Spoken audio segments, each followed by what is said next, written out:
Եթե ամենայն որ բարկանահեղ որ յուրում տարապարտոց պարտավորնիցի դատաստանի և որ ասից է ցեղպայուն հիմար պարտավորնիցի ատենի և որ ասից է եղպայուն մորոս պարտավորնիցի գենի հրոյ եթե մատուցանես սպատարակս կոյի վերասեղանով և անդիշես ես եթե եղպայր կո ումիչի զինչխետ Հոգս պատարակն կու առաջի սեղանո, և նախաշյակն երկորքում, և ապա եկյալ մատուժիրս պատարակս կու, լերկիրավախողն ոսողիքում վաղագոյն, միշտերից է ըննմայի ճանապարի, գուցե մտանից ես կեզ ոսողն դատավորի, և դատավորն դաղչի և արկանից ես կեզի բանտ, ամեն ասն կեզ, ոչ երանից ես անգին Չև ադոցանից ես ըսհետին նաքարակիտն, լվարուզի ասացավ մի շնար, բայց ես ասեմ ձեզ, թե ամենայն որ հայի իկին մարդ, արի ցանկանալով նմա, արդեն շնացավ նմա ի սրտե յորում, եթե ակնքով աչ գայտակուցանես կեզ, խլյա ազնայև ընկյայի կեզ, լավ է կեզ, Եթե մի անդամոց կոց կորից է և մի ամենայն մարմին կո անկանիցի իգե և եթե աչ ձեռն կո գայտակուցան ըսկես, հատыз նաև ընկյայի կեզ, լավ է կեզ, եթե մի անդամոց կո կորից է և մի ամենայն մարմինըտ կո ալկանիցի իգեն, ապա կեն ասացավ, եթե որ արցակից է ըսկի յուր, Տացենը մազարձակման, բայց ես ասեմ ձեզ, եթե ամենայն զոր արցակի եսկին յուր առած բանի օրնետության, նա տաննմա շնալ և նա արցակյալ արնե շնան, դարձյալ լվարով զիասացավ առաջնոցն մի երկուսուս աղ, բայց հատուսես դյարն երկունքով, այլ ես ասեմ ձեզ ամենևին մի երկնուր, մի հերկինը զիաթոր է ասնուծո և մի հերկին զիպատվան դան է ոտից նորա և մի Երուսաղեմ զիքաղակ է մեծի արկայի և մի գնուխս կո երկուցուս զիվոչ կարես մազ մի սպիտակարներ կանթող այլ եղիցի ձերս բանն այո և ոչ ավելի քան զայնի չարենել վարուկ զիասացավ ատն ական և ատամն ատաման, այլ ես ասեմ ձեզ, մի կալ հակարակ չանին, այլ եթե բոք ատից է ապտակ աչ ծնոտն քո, դարձող նմա եվս բյոսն, և որ կամիցի քո դատել և արնու շապիկն քո, հող նմա ի բաճկոն քո, եւ որ տարապարհակ բարիցես քեզ մղոնի, եւ նմա երկոս, որում խնդրեիք են տոր, եւ որում կամի փոխարնուրիք են, մի դարձուցաներ ձերեզս կորինեն, լվարուն ապակեն զիասացավ, սիրեսես ընկերեն քո, եւ ատեսես ըստ թշնամին քո, այլ ես ասեմ ձեզ, սիրեցեք ըստ թշնամից ձեր, օրնեցեք զանիթիցս ձեր, բարին արարեք ատելյաց ընձերոց, եւ աղոթս ի վերա այնոցիկ որ լղկեն եւ ալացեն ձեզ, զիևիջիկ որդիկ գործերով, որ վերգինս ես, յարեգակը յուրցակ է ի վերա չարած եւ բարյաց, եւ ացես անձրևն ի վերա արդարոց եւ մեղավորած, զիեթե սիրեցեք զայնոսիկ որ սիրենս ձեզ, զից վարդվիցեք, ոչ ապակեն եւ մաքսավորն ըսդույն ընգործեն, եւ եթե կայցեք միայն զողջույն բարեկամալ ձերոց, զից առավել առնեք, ոչ ապակեն մաքսավորն եւ մեղավոր կնույն ընգործեն, ակ եղերուկ դուք կատարյալ, որպես եւ հայրն ձեր երկնավոր կատարյալ է։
Օրնյալ է Աստված, Գեցող ժողովուրդ Քրիստո եւ օրնյալ ժառանգություն Քրիստո։ Լրում են երեցող ամեն Բրդյալ Աստված, որ փոխում ես ինձ Տիրոջ վայրիչություն տանքով, դուք մեզ փառավորյա Աստվածային թողքյանքով եւ մի թողում Սուսացյալ։ ամեն Սխալություն պարգևյա ամենայն աշխարհի, եկեղեցիած, քահանայից, թագավորած Քրիստոսից եւ զինվորյալ մանկանցնոցա եւ ամենայն ժողովրդյան։ ամեն Զի ամենայն բարի եւ ամենայն մարդեր կատարյալ դիմելուց են իջալ ամենքեն, որ ես հայտ ուսով եւ քեզ վայելը իշխանություն եւ պատիվ այժմ եւ իջավիթյան սավիտերից ամեն Երիտյան յարդության այս ամիտեր միջև ավիտյան օրնյալ է Աստված Երիտյան յարդության այս ամիտեր միջև ավիտյան Գովյալ է Աստված Երիտյան յարդության այս ամիտեր միջև ավիտյան Հարավորյալ է Աստված Երիցի Կատարում ունինակ եւ մարդկարեից դու ես Քրիստոս Աստված Քրիստոսն է որը ձեզ ամենայն հայրական իր ևս մեզ հոգով ըթով սրբով ամեն Սիրելի հավատացյալ քույրեր եւ եղբայրներ թող Աստծո հոգին մեզ վրա լինի իմաստություն մեզ տա ոչ միայն մեր լսածները հիշելու այլ նաև մանավանդ պահելու և գործելու համար։ Այսօր մեծ պահքի 7-րդ օրն է, արդեն 7 օր է, որ եկեղեցին իր հավատացյալ հոտով պահոց օրերի մեջ ենք, երկրորդ շաբաթն է և այս շաբաթը իր անվանումն ունի ծննդոց գլխից, այն անվանվել է արտաքսման կիրակի, որովհետև Ծննդոց գիրքը ներկայացնում է, թե ինչպես Աստված մարդուն դրախտից արտաքսեց։ Եկեղեցական օրացույց այո, կոչվում է արտաքսման կիրակի, բայց եւ նաեւ գալիս է մեզ հուշելու, որ այս օրը կարծես տարելիցի օր է։ Մենք մեր կյանքում տարեդարձի օրեր ենք ունենում եւ վստահաբար ամբողջ տարին կարծես սպասում ենք այդ օրվան, որ մեկ տարին պտտվի, մեկ տարին անցնի եւ մեզ համար շատ կարևոր օրը գա,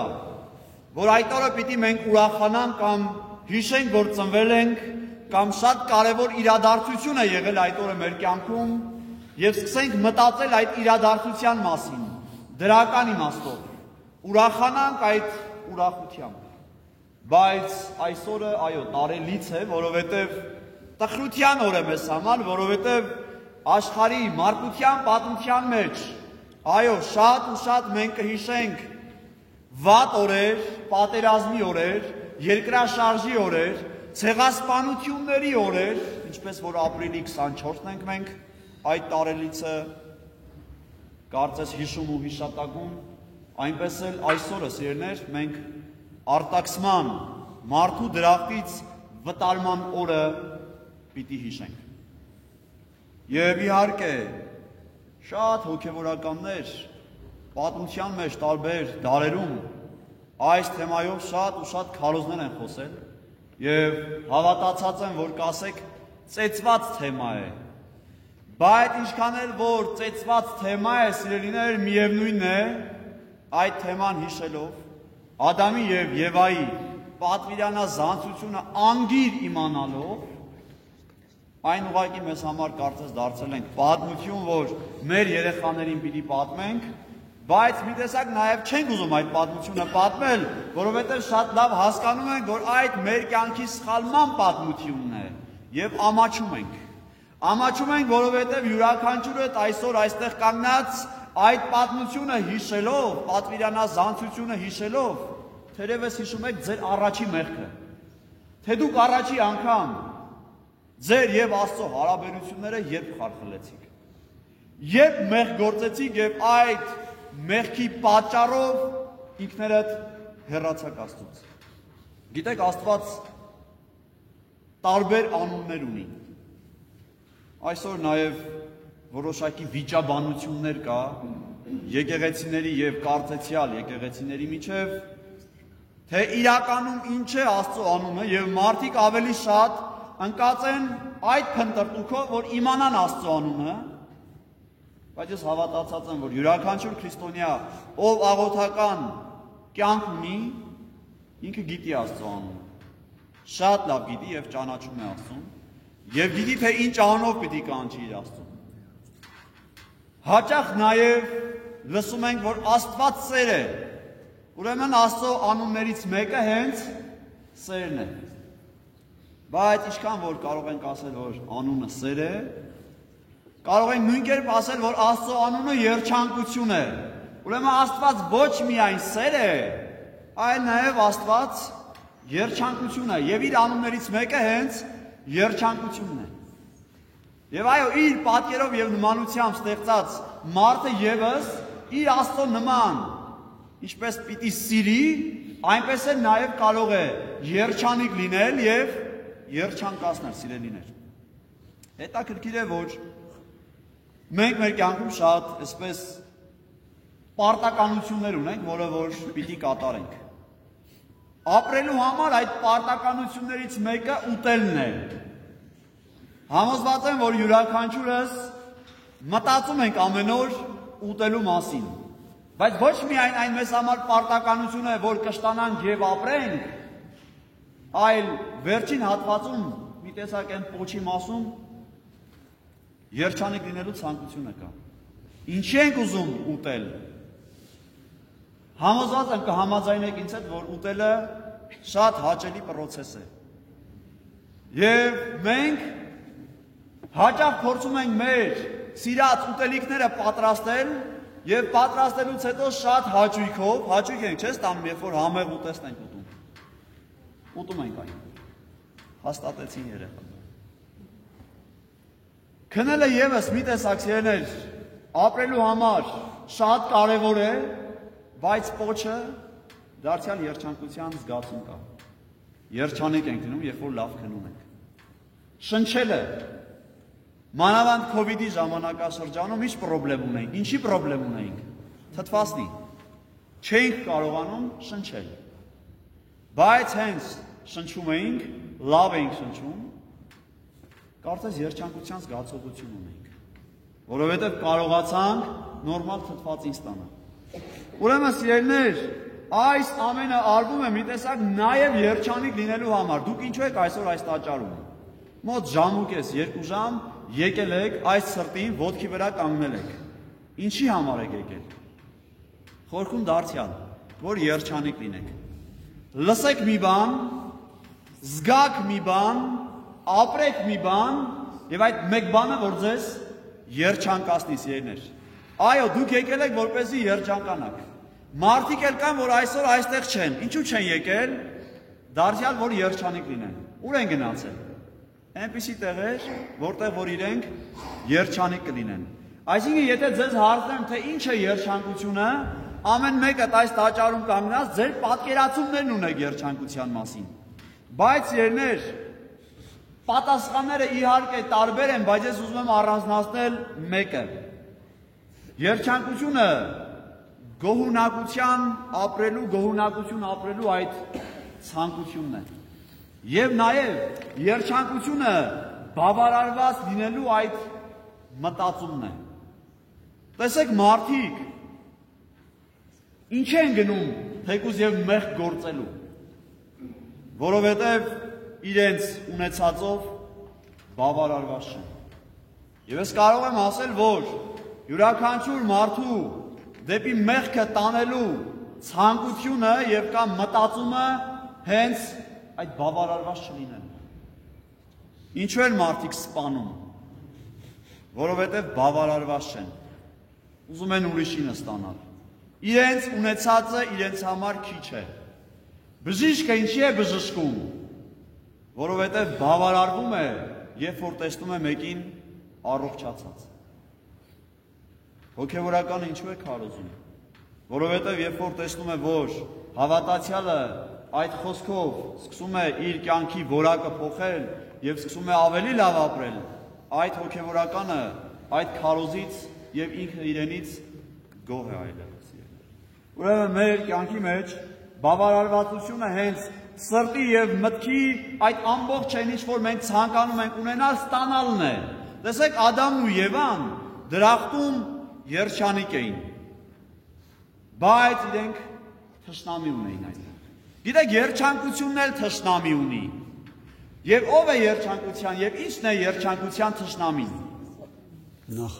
Նախանձը։ Սատանան։ Դարձյալ չբավարարվելն է։ Երբ որ դու անընդհատ ձգտում ես ավելին, երբ որ դու քո ունեցածով չես գոհանում, Ադամն ու Եվան դրախտում Աստծո հետ բարեկամ էին, բայց իրենց այդ բարեկամությունը կարծես չէր հետաքրքրում։ Եվ մի տեսակ այլ բաներ էին փնտրում իրենց կյանքում։ Մի հրաշալի աղոթք կա երեկոյան ժամերգության մեջ, որ մենք հաճախ ասում ենք. Փառք քեզ Աստված, փառք քեզ, հաղագս ամենայնի Տեր, փառք քեզ։ Պատկերացնում եք, որ Ադամն ու Եվան այնինչ որ ունեին, գոհ լինեին դրանով։ Եվ երբ որ Սատանան մոտեցավ նրանց եւ ասեց, որ գնացեք այս արգելված ծառի պտուղը կերեք, իրենք կարող են հետեւյալ այս նախադասությունն ասել. Փառք քեզ Աստված, փառք քեզ, հաղագս ամենայնի Տեր, փառք քեզ։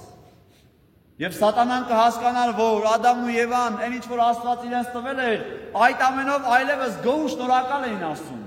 Իրենց այլ բան պետք չէր։ Ինչ է ասում Քրիստոս, նախ առաջինը երկնքի արքայությունը փնտրեցեք եւ նրա արդարությունը եւ մնացածը ձեզ կտրվի ավելիով։ Իրականում սիրելիներ Ադամն ու Եվան այդ երջանկությանը հասնելու համար ոչինչ չէին արել։ Ջիկ ու ջանք չէին գործադրել։ Ի տարբերություն մեզ, տեսեք, մենք ծնվել ենք, այս աշխարհ ենք եկել մեր երկրավոր հայրերից ու մայրերից։ Բայց Ադամն ու Եվան երկրավոր հայրերից ու մայրերից այս աշխարհ չէին եկել։ Իրենք այն բախտավորությունն ունեին, որ Աստծո ձեռքով էին այս աշխարհ եկել։ Եվ տարբերություն կար մեր եւ իրենց միջեւ։ Բայց դրանով էլ գոհ ու շնորհակալ չէին։ Եվ եթե Սատանան, որ ասոցացվում էր այստեղ օծի կերպարանքով, եթե լսեր այս նախադասությունը, որ մարդը փառք է տալիս Աստծուն իր ամեն ունեցածի համար, ես համոզված եմ, որ պիտի օծի պոչը քաշեր ու գնար։ Հաճախ են, չէ՞ ասում, շառդ քաշի գնա։ Կան մարդիկ, որ մոտենում են մեզ գայթակղեցնելու համար, շեղելու համար, վատ ճանապարհով տանելու համար եւ մենք հասկանալով նրանց նպատակները, մտադրությունները, հետեւյալն ենք ասում. հեռու մեզանից։ Ինչպես որ կրկնեցի, շառդ, պոչդ քաշի գնա։ Ինչու ենք այս նախադասությունն ասում, որովհետև այն ադամական հիշողություններն ունենք, որովհետև Աստծո այդ ցանկությունը մեր մեջ կա նստած, թերևս Աստված կուզենար, որ մենք այդ պատասխանը օծին տայինք, բայց չտվեցինք։ Եվ ինչ ասեց օծը. եթե այս ծառի պտուղն ուտեք, ավելի երջանիկ կլինեք։ Ձեր աչքերը կբացվեն, կիմանաք չարն ու բարին։ Գիտեք, ամենամեծ երջանկությունն է, որ մարդը այնքան իմաստուն լինի, որ կարողանա չարն ու բարին տարբերել իրարից։ Բայց սրա համար դեռ ճանապարհ է պետք անցնել։ Իսկ Ադամն ու Եվան դեռ այդ ճանապարհը չէին անցել, որ չարն ու բարին տարբերեին։ Մեզանից ոմանք 10 տարեկան, 20 տարեկան, 50 տարեկան, 80 տարեկան, բայց դեռ ամբողջությամբ չեն կարողանում, չէ՞, չարն ու բարին տարբերել իրանից։ Դեռ սխալներ ենք անում, դեռ չենք կարողանում հասկանալ ով է մեզ լավ առաջարկում, ով է մեզ վատ առաջարկում։ Իսկ դա հասկանալու համար մարդը պետք է երկար ճանապարհ անցնի։ Իսկ Ադամն ու Եվան դեռ մտքի առումով երեխաներ են։ Իրենք չէին հասկանում որն է իրենց համար լավը, որն է իրենց համար վատը, բայց իրենց ծնող իրենց ասել էր. մի արեք։ Հաճախ մենք մեր երեխաներին ասում ենք. այս դեղը կխմես հացդ ուտելուց հետո։ Եվ եթե մեր երեխաները հաց չեն ուտում, աշխատում ենք այդ դեղը չտալ։ Ինչու՞։ Որովհետև դեռ պատրաստ չեն։ Այսինքն այդ դեղը ընդունելու համար, ունենալու համար, բժշկվելու համար, առաջ գնալու համար, առողջ լինելու համար մեր երեխաները դեռ պետք է սնվեն, որպեսզի մենք իրենց օրգանիզմը չվնասենք։ Այդպես էլ Աստված լինելով մեր ծնողը, ինչու արգելեց այդ ծառի պտուղը ուտել։ Թերևս պիտի ժամանակը գար, ես համոզված եմ, եւ Աստված այդ ծառը ինքը պիտի մեզ մոտեցներ այդ ծառը ճաշակելու համար, այդ պտուղը ճաշակելու համար։ Բայց Աստված լավ գիտեր, որ մենք մտքով սրտով, հոգևորապես դեռևս պատրաստ չենք այն ընդունելու համար։ Եվ դրա համար էլ արգելեց։ Տղաների պարագային հաճախ մեզ ասում են, չէ, դեռ չափահաս չդարձած ալկոհոլ չօգտագործես, գինի չխմես։ Երևի թե կհիշեք, որ ձեր ծնողները ինչ-որ մի պահի այլևս աչք են փակել, թեկուզ եւ ձեր գինի խմելու վրա։ Կամ պատկերացրեք, որ երեխային ծնողները սպասում են, չէ, որ 6 կամ 7 տարին լռանա, նոր տանեն դպրոց։ Ոչ մեկ 3 տարեկան երեխային դպրոց չի ընդունում։ Ինչքան էլ որ դպրոցը լավ բան է, ինչքան էլ որ կրթություն ստանալը լավ բան է, եւ այո, ծնողի ցանկությունն ու մաղթանքն է, որ իր երեխան նաեւ կրթություն ստանա, իր երեխան նաեւ խելացի լինի, բայց ինչքան էլ որ ցանկանում ենք, որ մեր երեխան խելացի լինի, միևնույն է, 3 տարեկան երեխայի համար դպրոցը դեռևս արգելված պտուղ է, որովհետեւ եթե այդ երեխան մոտենա այդ պտուղին, կվնասվի, չի կարող մարսել այդ պտուղը։ Այնպես է սիրել Աստված հասկացավ, տեսավ ու գիտեր, որ մարդ արարածը դեռևս պատրաստ չի այդ սնունդը ուտելու։ Եվ ինչ ասեց, եթե ուտեք մահ կունենաք։ Մենք ասում ենք, չէ, որ Աստված վատ բան չի ստեղծել։ Այն ինչ որ ստեղծել է, բարի է, լավ է, եւ դարձյալ ուզում օրինակը բերել կրթության վրա։ Կրթությունը բարի է, կրթությունը լավ է, բայց դրա համար իր ժամանակը կա։ Եվ Աստված ուզում էր, որ մարդու համար այդ ժամանակը հասունանա։ Ամեն մեկը, որ եկել եք այս տաճար, ամեն մեկը, որ սկսել եք գնալ եկեղեցի, հոգևոր հասունության ինչ որ պահ եք ունեցել։ Անհասուն վիճակում դուք երբեք չեք գնացել, սիրելիներ, չեք եկել, սիրելիներ։ Եվ յուրաքանչյուր մեկի կյանքում այդ պահը հասունացել է։ Գիտեք, իմաստություն ձեռք բերելու համար 2 ճանապարհ կա։ Եվ անգամ փրկության համար էլ 2 ճանապարհ կա։ Առաջին ճանապարհը, որ դու օգտագործում ես ուրիշների կյանքը, դու օգտագործում ես ուրիշների միտքն ու փորձառությունը, ինքը պարտադիր չի, որ յուրաքանչյուր բան հենց քեզ հետ լինի։ Դու նաև լսում ես ուրիշներին, ուրիշների խոսքը եւ առաջնորդվում ես այս խոսքով եւ հասկանում ես, որ ճիշտ արեցիր, որ այդպես արեցիր։ Իսկ երկրորդ ճանապարհը իմաստություն ձեռք բերելու համար սեփական փորձառությունն է։ Հաճախ այո, մենք փորձում ենք մեր սեփական փորձառություն ունենալ, դա ինչ որ կերպով եւ իմաստով այո դրական է, լավ է, բայց ինչ որ իմաստով եւս նաև վնասում ես։ Որովհետեւ փորձում ենք ինքներս հասկանալ։ Այսինքն այն դեղի օրինակը, որ բերեցի, մենք ենք սկսում այդ դեղը ինքներս վերցնել ու խմել, հետո կամաց հասկանում ենք, որ սոված ժամանակ չի կարելի այդ դեղը։ Եվ ինչ ասեց Աստված նրանց Ելևի պարտեզում, ասեց մի կերեք, որովհետև այո մահ կունենաք։ Իրականում մարդ արարածը անմահ էր ստեղծված, իսկ մահը տրված էր կենդանիներին, անասուններին, այսինքն դրախտի մեջ էլ մահ կար, բայց այն տրված էր կենդանիներին, որովհետև Աստված ինչ էր մարդուն ասել, դրախտում եղած ամեն բանից կարող ես ճաշակել, իսկ ճաշակելու համար մարդը պիտի նաև կենդանուն ինչ աներ, ոչնչացներ, իսկ ոչնչացնելու պարագան մեզ հուշում է, որ կենդանիները կյանք չունեին երկար, կենդանիները անմահ չէին, անմահությունը տրված էր մարդուն, եթե Աստծո ասածը աներ, եթե Աստծո կամքը կատարեր, իսկ մարդը Աստծո կամքը չկատարեց, մարդը իր կամքը կատարեց։ Եվ այդ սատանան, որ հաճախ մեր մեջ տարբեր կերպարանքներով է պատկերվում, օծի տեսքով, մռնչացող առյուծի կերպարով,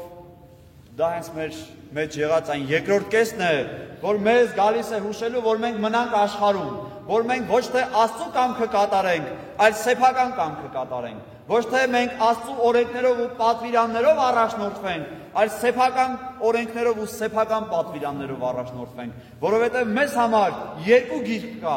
Առաջինը Աստվածաշունչն է, որ մենք կարդում ենք մեր փրկության համար, իսկ երկրորդ գիրքը մարդու գիրքն է, մեր գրած գիրքն է,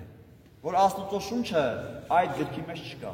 Մեր կերտած կարծես սահմանադրությունն է եւ մեր կերտած օրենքներն են, որը ամեն բան անում է, մեզ ստիպում է, որ մենք մնանք այս աշխարհի մեջ։ Եվ անհնար է, որ այդ գիրքը մեզ փրկի, որովհետեւ այդ գրքի մեջ, այդ օրենքների մեջ Աստծո շունչը բացակայում է։ Մեր շունչն է այնտեղ դրված։ Այն շունչը, որը որ մահկանացու է, մի օր պիտի ավարտվի։ Ուրեմն սիրելիներ, այն վարակի նման, երբ որ մարդը մեղք գործեց, այդ մեղքը նաև ժառանգականություն ուներ։ Տեսեք, Ադամն ու Եվան ծնվել էին իբրև անմեղ էակներ, բայց երբ որ մեղք գործեցին, իրենց ժառանգները Կայենը սպանեց Աբելին, չէ՞։ Ինչպես փոխանցվեց այդ մեղքը։ Ժառանգականությամբ։ Եվ եթե մենք այսօր մեծերս մեղքի մեջ ենք, անհնար է, որ մեր երեխաները այդ մեղքը չժառանգեն։ Եթե դուք մեղքեր եք գործում, եթե դուք սխալ ճանապարհի վրա եք, ձեր երեխաները նայում են ձեզ։ Դերևս Կայենն ու Աբելը նայեցին իրենց ծնողներին, եւ իրենց ծնողներին նայելով նրանց մեջ նաեւ մեղքը տեսան, մահը տեսան, սպանությունը տեսան, իսկ Ադամն ու Եվան իրենց հավիտենականությունը սպանեցին, գիտեք։ Եվ այո, ինչ հուշել կուզեմ ձեզ։ Դուք պետք է ուշադիր լինեք, թե դուք ինչպես եք ապրում, թե դուք ինչ ճանապարհի վրա եք։ Այդ ճանապարհը մեղքի եւ մահվան ճանապարհ է, թե այդ ճանապարհը կյանքի եւ փրկության ճանապարհ է, որովհետեւ ինչպես որ դուք ապրեցիք, այն էլ պիտի ժառանգեք ձեր զավակներից երներ։ Գիտեք, COVID-ի ժամանակ էլ ինչ էինք աշխատում անել։ Այդ համաճարակը փորձում էինք կասեցնել։ Երբ որ միտեղ մի բան այրվում է, հրշեջները գալիս են, առաջին բանը, որ փորձում են անել, այդ հուրը մարելն է։ Մեղքը մեր սրտի մեջ այդ հուրի նման է, կիզիչ է, վառող է մեզ, վերացնող է մեզ, եւ հաճախ Աստծո ջրերն են մեզ անհրաժեշտ, որ կարողանանք մարել այդ մեղքը, այդ վարակը, այդ պանդեմիան, սիրելիներ։ Եվ այո, բժշկի նման պիտի գործենք։ Աստված, որովհետեւ մեզ համար բժիշկ է, չէ՞։ Մեր մեղքերը բուժող, մեր վերքերի վրա բալասան դնող, եւ այո, Աստծո պատկերու նմանություն ունենալ նշանակում է Աստծո նման լինել բժիշկ, բժշկել ինքներս մեզ սեփական մեղքերից, սեփական հրերից, որը որ մեզ պիտի այրի, որը որ մեզ պիտի ոչնչացնի։ Ուրեմն այդ հուրը կարող ենք մարել, այդ վարակը կարող ենք մարել միայն ապաշխարության եւ աղոթքի շնորհիվ։ Սիրելի հավատացյալ քույրեր եւ եղբայրներ, իսկապես այս անցնող շաբաթը մեզ համար շատ կարևոր է, որ մենք լցվենք աստվածային ջրերով, որովհետև անգամ հրշեջները, եթե պիտի գնան ինչ-որ բան մարելու, իրենք իրենց հետ պիտի ջուր ունենան։ Առանց ջրի ոչինչ չես կարող անել։ Այնպես է դուք ձեր մեջ այդ կենդանության կյանք տվող ջրերը պիտի ունենաք, որպեսզի երբ որ մեղքը փորձի ձեզ այրել, ձեր կյանքի մեջ ինչ-որ բան, լավ կառուցած մի բան, աստվածային այդ պատկերը փորձի այրել ու վերացնել ու մոխրացնել, սևացնել, կեղտոտել ամեն բան, կարողանաք ճիշտ ժամանակին այդ փրկության ջրերը տեղ հասցնել, որպեսզի կարողանաք մարել, փրկել եւ նաեւ կարողանաք ապրել Աստծո կամքով։ Տիրոջ սերը, շնորհն ու ողորմությունը մշտապես ձեզ հետ լինի, այժմ եւ միշտ եւ հավիտյանս հավիտենից ամեն։ Հաշիվս աղաչես դուսստես, իսովալ եղեցես մեզի մեղած և եչուցես շնորի ողորմության յուրով, ամենագաղ էր աստվածրեք Իսկոյ ողորմյան։ Պահպանիչ եւ հույս հավատացելոց Քրիստոս Աստված մեր պահյա, պահպանյա եւ օրնի ազգս հայոց, եկեղեցիս Հայաստանյայց եւ սահմանածներոց եւս առավել օրնյա Տեր առաջիկացյալ հավատավոր եւ ուխտավոր ժողովուրդս քո ընթովանյալ սուրբ եւ պատվական խաչի վտքովի խաղաղության փրկիա ազատիա հերևելի եւ աններևույթ թշնամուին արժանավորիա գողության փառավորել ըսկեզ ընթոր եւ ընծրկողույթ այժմ եւ միշտ եւ հավիտյանս հավիտենից ամեն Ուզեցիցս Տեր ամենայն ժամ ողություն նորայի վերան օրնյալ երելուկի շնորհացուր փոքվույն երկայքի խաղաղություն եւ Տերն մեր Հիսուս Քրիստոս եղիցի ընձեզ ընդ ամենեսյանս ամեն Հարկ տանք Աստծուն այսօրվա համար իսկապես պետքա գոհ լինել որ կարողացել եք գալ հասնել պատարագի մասնակցել Աստծո խոսք լսել ամենամեծ գոհության զգացողությունը կարելի է ունենալ այս ժամերի համար Շնորհակալ եմ Աստված օրհնի ձեզ հաջողություն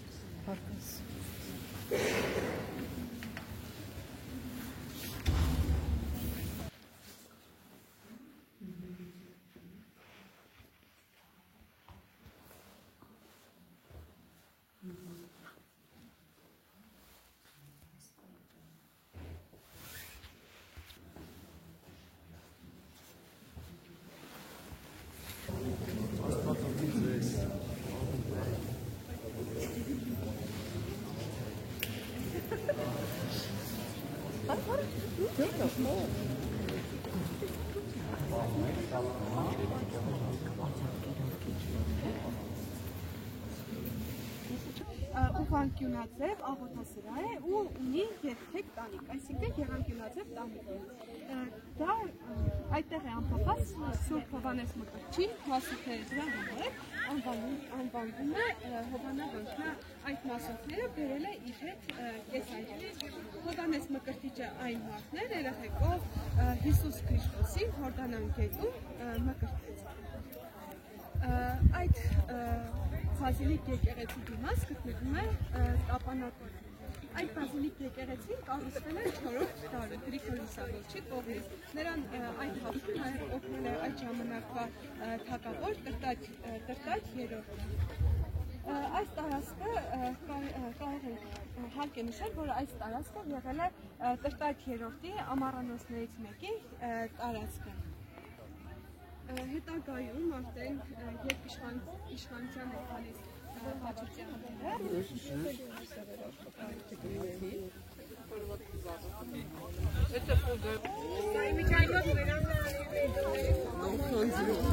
Վերջինը որ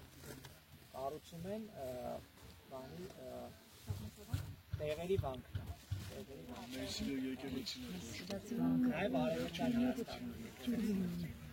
բայց ոչ այդքան մենք չխորանանք, որ թվին, որի իշխան, ավելի շատ խորանանք նրա մասին, որ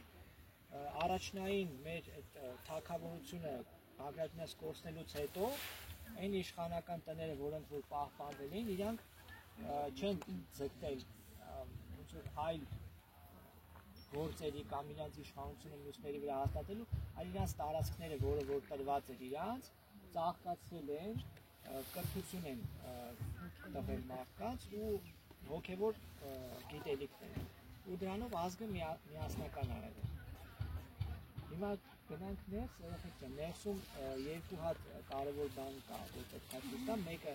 իր շատ հետաքրքիր մուտքի վրայից քանդակն է, եկեղեցու մտնելու, երկրորդը արդեն այդ Սուրբ Հովհաննեսի մասունքներն է, որ քանդում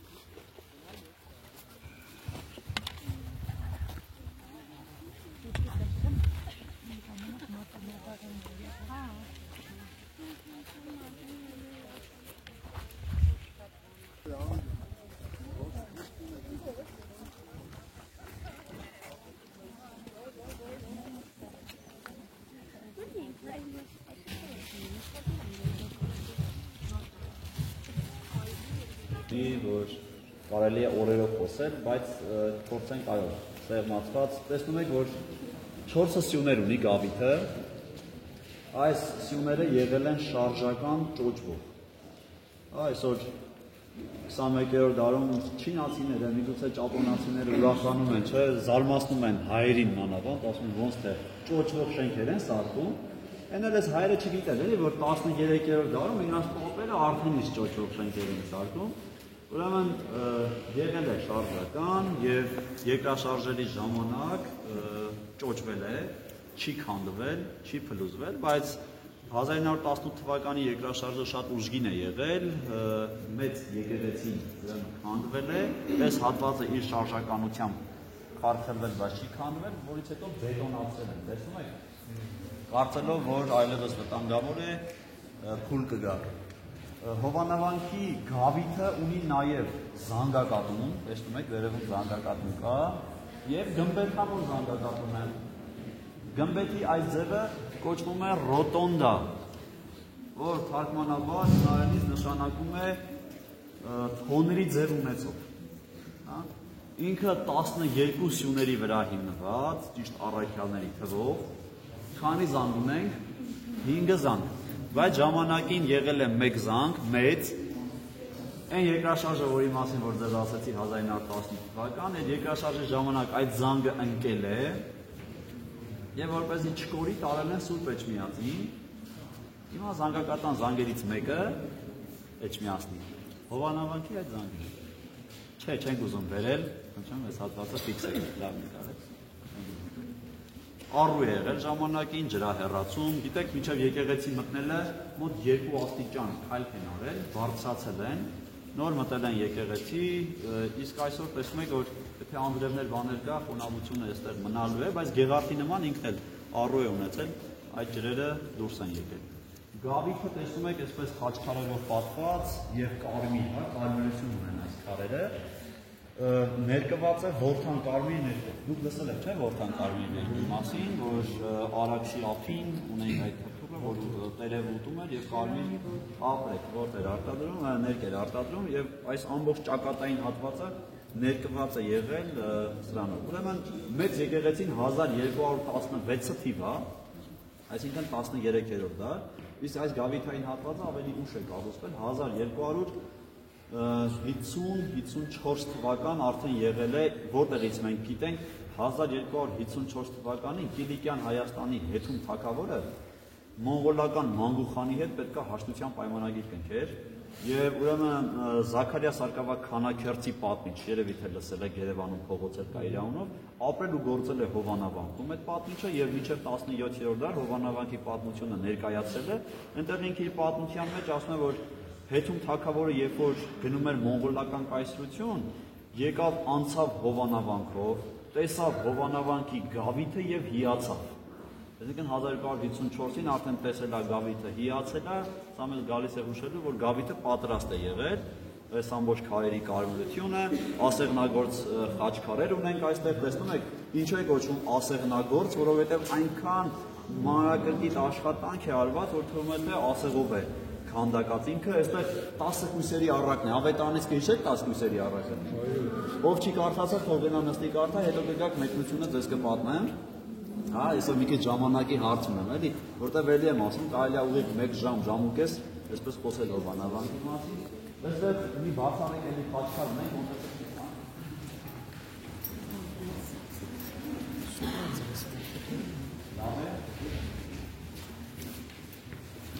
այս խաչքարը կոչվում է ամենափրկիչ,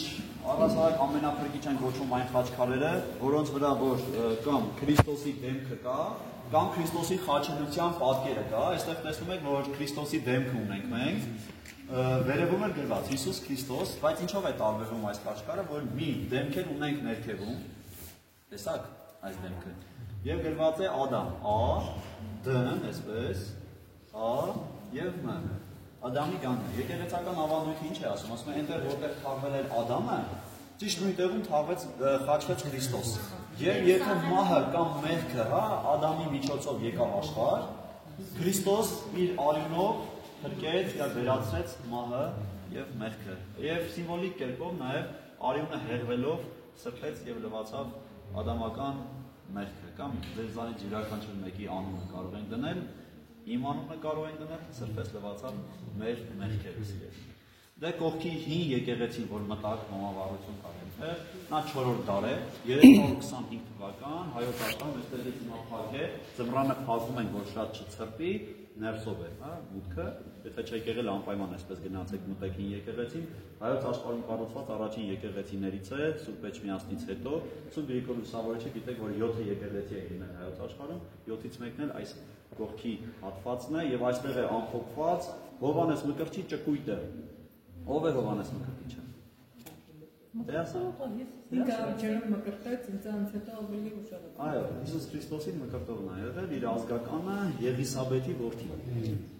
Եվ Մարիամ, Եղիսաբեթն ու Մարիամը հարազատներ են։ Քրիստոսի բարեկամներն են։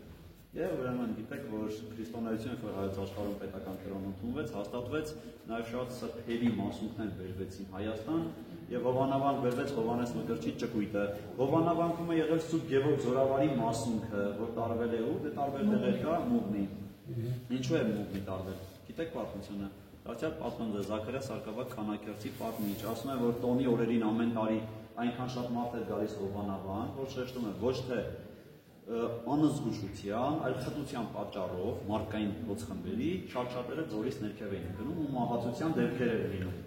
Մի քանի տարի այսպիսի բաներ եղավ, մարդիկ ընկան ձորից մահացան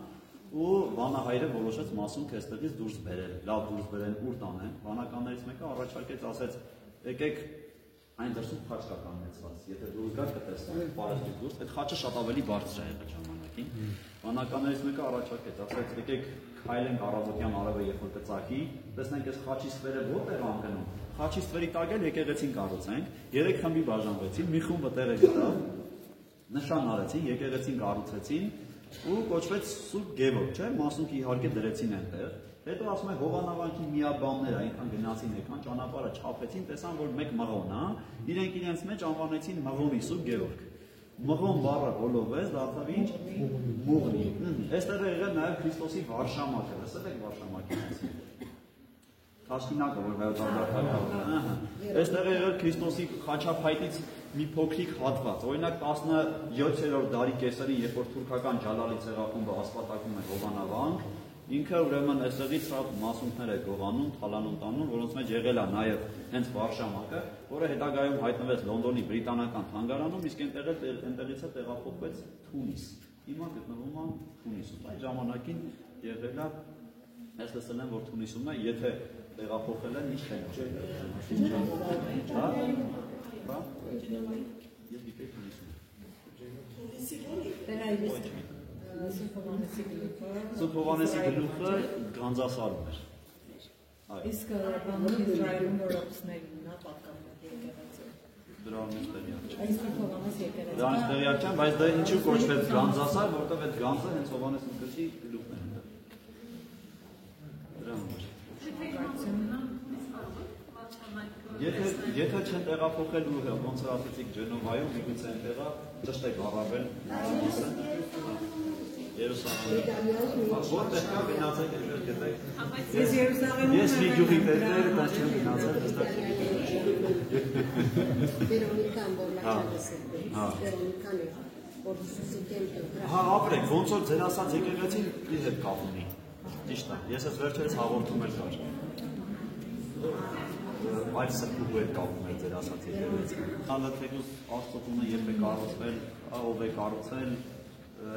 ինչ կերպ է կառուցել, ով է եկել գնացել, երբ է եկել գնացել, բայց ամենակարևորը այսօր ես եմ եկել։ Այսօր դուք եք եկել, էլի, սրա մասին է խոսքը։ Ես ոնց եմ եկել ու ոնց եմ գնալու։ Որտեղ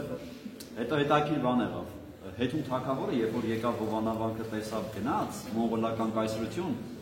երբ որ հետ եկավ այնտեղից, այստեղ սկսեց աղոթական կյանքով ապրել։ Ու Կիլիկյան Հայաստանի իշխանները, որ տեսնում են ուշանումը, մտածում են երևի սպանել են, հետո հետաքրքրվում են, տեսնում են, որ Հովանավանքում է, ինչ է անում Հովանավանքում, ճգնավոր է դարձել։ Ասում են 15 իշխան եկան, համոզեցին թագավորին, որ դու թագավոր ես, արի քո թագավորությունն արա։ Տարան Կիլիկյան Հայաստան, բայց ինքը, եթե պատմությունը գիտեք, գահից հրաժարվում է, հաջորդը չեմ հիշում ով է, բայց գնում է ճկնելու եւ արդեն որպես վանական է մահացել, ոչ թե որպես թագավոր։ Այո, այնպես էլ չեմ ասում գնացեք որպես վանական, այսպես մնացածը, բայց աղոթական կյանք պետք է ունենալ։ Այսինքն, երբ որ ասում ենք թագավոր, դա աշխարհի մեր մտածողությունն է, երբ որ ասում ենք հոգևոր, դա մեր հոգևոր մտածողությունը, դուք միշտ պետք է մտածեք յուրաքանչյուր եկեղեցի այցելություն ձեզ պետք է ավելի հոգևոր դարձնի։ Չէ, որտեղ մենք ուղղակի ճանապարհ չի գնում ենք։ Անկամ եթե գնում ենք հարսանիքի, մեր տրամադրությունը այնտեղ բարձրանում է։ Ու այդ տրամադրությունը կարող է օրեր շարունակ ուղեկցի։ Ինչ որ անգամ հոգևոր վիճակ ունենանք։ Այնպես էլ եկեղեցի գնալով մեր հոգևոր վիճակը պետք է փոխվի։ Մենք պետք է էվոլյուցիա ունենանք։ Այ ասում եմ, չէ, էվոլյուցիոն տեսությանը չենք հավատում, բայց յուրաքանչյուր բան պետք է զարգանա։ Մեր կյանքը դե զարգացում ասելով մենք առաջ են գնում, կարա բացասական լինի, կարա դրական լինի, բայց նույն տեղում պետք չի մնալ։ Իհարկե Աստված չանի, որ բացասաբար ազդի, գոնե լավա նույն տեղում մնալը ավելի չվատանալը, բայց առաջ պետք է գնանք։ Երբ որ Քրիստոս ասում է՝ «Առ դուք կատարյալ եղեք, ինչպես որ ձեր երկնավոր Հայրն է կատարյալ», սա մեզ մղում է աշխատելու, չէ՞, որտեղ այդ կատարությունը ինչ որ մի վիճակ չի, հասար ու վերջ։ Մշտական աշխատանք է։ Դե այդ մեղքերն էլ կարող մշտական գան, բայց պայքարն պետք է մշտական լինի։ Այնպես որ եւ ուզում այդ պայքարի մեջ հաղթող լինեք, որ մշտական էլ հաղթող լինեք, որտեղ ամեն անգամ հաղթելով է, որ հոգեվոր վիճակը ավելի կայունանում։ Ներով կլինեք, Աստված թողորնի ձեզ, շնորհակալություն Տեր Արամ։ Մի օր ամառով կգաք, այսպես 0-ից 5 կանենք, իջել երկար կարող։ Ձեզ շատ սիրում ենք։ Նմանապես Լավ եղեք, շնորհակալություն շատ։ աղոթեք մեր քահանաների համար էլ, մեր համար։ Որ գնացինք Աթևի վանք Հայր Միքայելի մոտ։ Աստված օգնական օրնի Տերը եկեղեցի, այս ջանս եկել են որ ինձ օրնես, ասես ես այնքան եմ օրնել վերջացել եմ օրնի որնի։ Եվ տեսելի, հիմա ինչ ասել կուզեմ։ Հաճախ երբ որ մենք մի հոգևոր վիճակի մեջ ենք հայտնվում, եւ Աստված մեզ այդ շանսը տալիս է, որ մենք այդ վիճակի մեջ հայտնվենք, դա մենակ մեր համար չի։ Այդ նաեւ ուրիշների համար։ Ի փոխանցենք։ Ի փոխանցենք։ Պիտի տանք։ Չէ՞։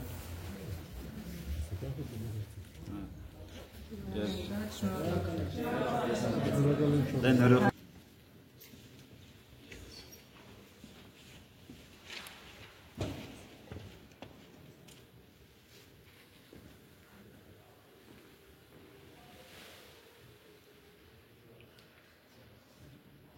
օրինակ տամ ձեզ ու գնացեք ժողովուրդ ջան։ Մի քանի անձինք որոշում են, որ իրենց տարածաշրջանի վանքի դեմ պիտի բողոք անեն եւ վանքը լուծարեն, որովհետեւ չգիտեմ, դրսից այլ բաներ են նկատում։ Ինչ է տեղի ունենում։ Եվ ասում են, որ բոլորը գալիս են անդադ հավաքվում են եւ մի փոքր կոպիտ ասած ցույցեր են անում, որ հրաժարեցնեն, դուրս հանեն, լուծարեն այս հոգեվորականները։ Եվ ասում են, որ անդադ այս ցայներին անախորժությունը աղմուկից ելնելով ասում են, որ եկեղեցու ամենածեր ծերունազարդ հայրերից մեկը փայտով ձեռնափայտով դուրս է գալիս այդ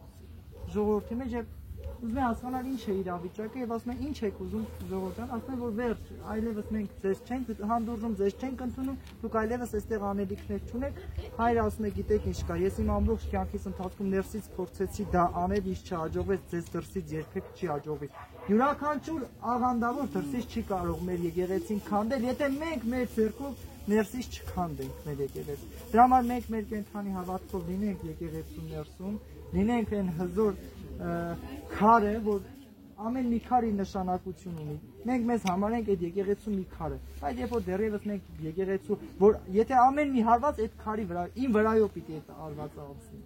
Թող իմ վրայով անցնի, բայց թող վնասի անձս ոչինչ։ Ամբողջ եկեղեցին պիտի մեկ լինի։